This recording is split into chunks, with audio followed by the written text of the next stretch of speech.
Bonjour à tous, j'espère que vous allez bien. Donc une petite vidéo portant sur le système Newcon NX.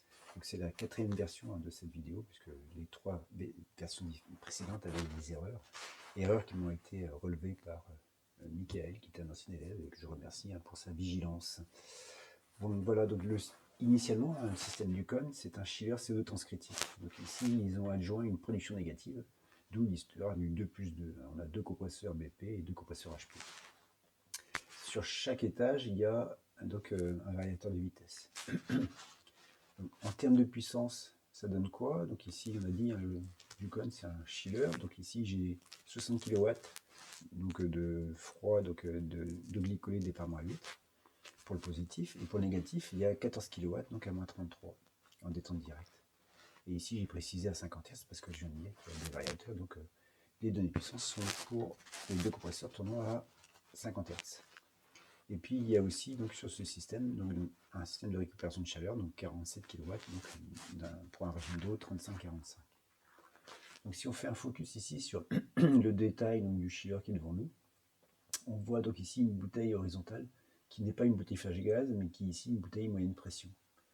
Donc on vient détendre ici, on imagine qu'il y a les vannes HP ici, on vient détendre le CO2 HP.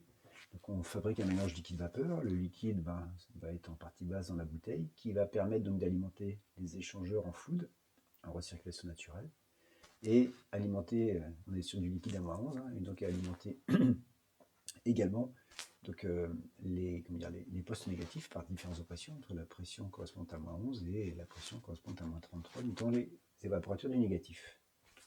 Voilà.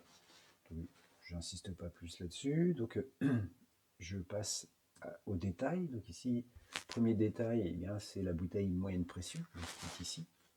Voilà, donc c'est pas une bouteille flash gaz pour le coup, c'est une bouteille moyenne pression. Donc là ici, on imagine le débit qui vient du gaz couleur, débit HP qui vient du gaz couleur. Et ici, un échangeur sous refroidisseur ou des surchauffeurs suivant l'état du feed en amont. Ici derrière, donc, eh bien, on vient détendre le CO2 HP. On refabrique un mélange liquide-vapeur dans la bouteille. La vapeur en partie haute, le liquide en partie basse.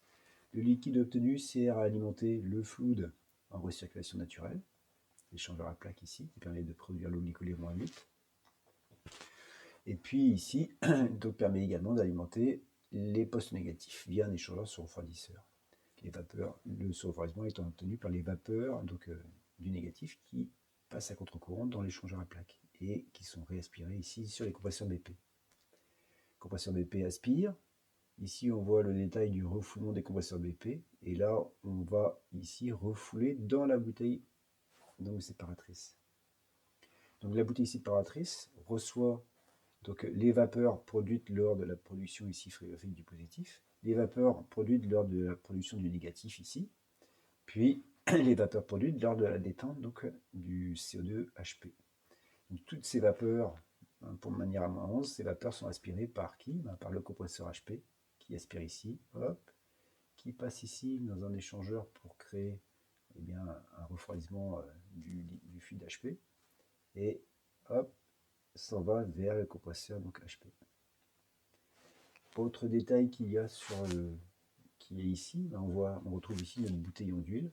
Donc il faut imaginer qu'il y a un séparateur d'huile, l'huile arrive ici, et donc elle est stockée dans une bouteille, une bouteille qui manie une pression supérieure à la pression qui règne dans les carters des compresseurs. Grâce à quoi? Grâce à ici une vanne, une pression différentielle. Donc ici, quand la pression monte, on vient dégazer dans la bouteille séparatrice. Ok, donc du coup l'huile est redistribuée sur les compresseurs via donc, eh bien, des contrôleurs de niveau d'huile sur les compresseurs par différentes pressions. Voilà, donc du coup ici un petit focus également sur les pressions. Donc là ici on voit que la bouteille a été dimensionnée pour une pression de service de 80 bars, on voit ici la soupape.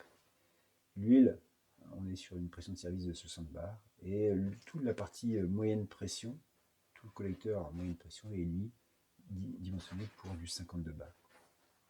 Voilà, donc on pourrait parler donc, ici, compte tenu des diamètres de tuyauterie qu'on voit là, on est sur du inox, vraisemblablement. Ça pourrait être du K65. Après, il y a une étude technico-économique à faire, inox ou K65. Voilà, donc du coup, je passe à la diapo suivante, qui est une présentation donc, de la partie HP. Donc là, ici, on retrouve les compresseurs, les 2 compresseurs HP, dont un est équipé d'un variateur de vitesse. Donc ici, on a les vapeurs aspirées dans la bouteille séparatrice qui se divisent en deux. Donc là, ici, on comprime, on refoule, et là, on va sur un séparateur d'huile.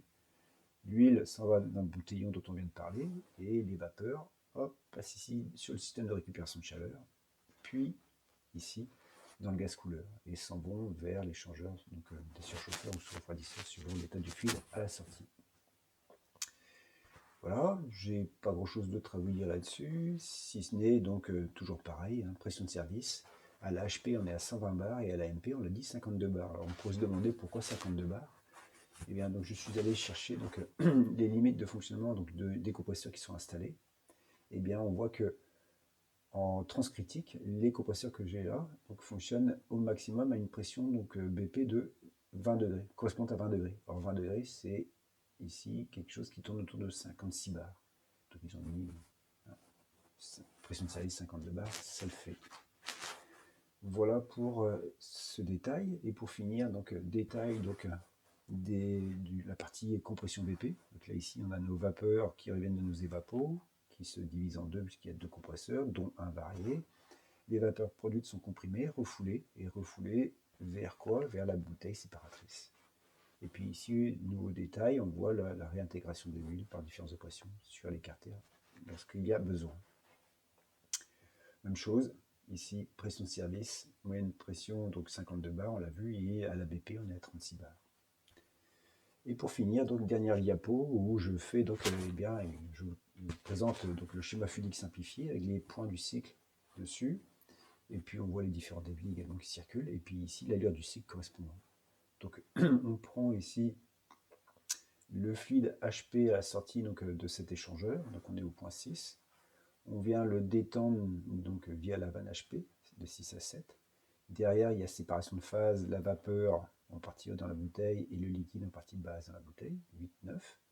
Le liquide sert à alimenter donc, en fluide l'échangeur de préparation de glycolée froide à moins 8. Et donc le titre de vapeur ici en sortie donc, de notre échangeur dépend du taux de recirculation. Et le taux de recirculation, lui dépend donc de la différence de hauteur entre la pression, entre le liquide dans la bouteille et l'entrée de l'échangeur, moins les pertes de charge bien sûr, qui est dans l'échangeur. Donc je vous ramène à des vidéos que j'ai déjà faites là-dessus. Et puis parallèlement à ça, on voit qu'on prend une autre partie du liquide qu'on vient sous-refroidir pour alimenter les postes négatifs. Sous-refroidissement, détente, évaporation, et puis là ici, augmentation de l'enthalpie pour créer le sous-refroidissement ici. Donc là derrière, de 13 à 1, j'ai l'échauffement moteur, compression de 1 à 2. Et là, qu'est-ce qui se passe? Je refoule dans ma bouteille séparatrice. Donc, du coup, je réaspire ici en partie haute mes vapeurs qui passent ici dans l'échangeur donc HP. Là. Donc, du coup, hop, j'ai une augmentation de l'enthalpie de 9 à 15 pour permettre la réduction de 5 à 6. Réduction de 5 à 6, 9, 15. Donc là, ici, les variations d'enthalpie sont les mêmes, puisqu'on est sur les mêmes débits de chaque côté.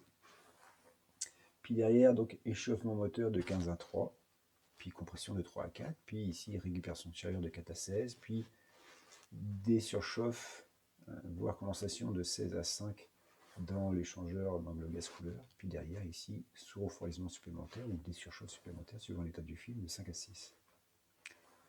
Voilà, je vous souhaite une bonne fin de journée.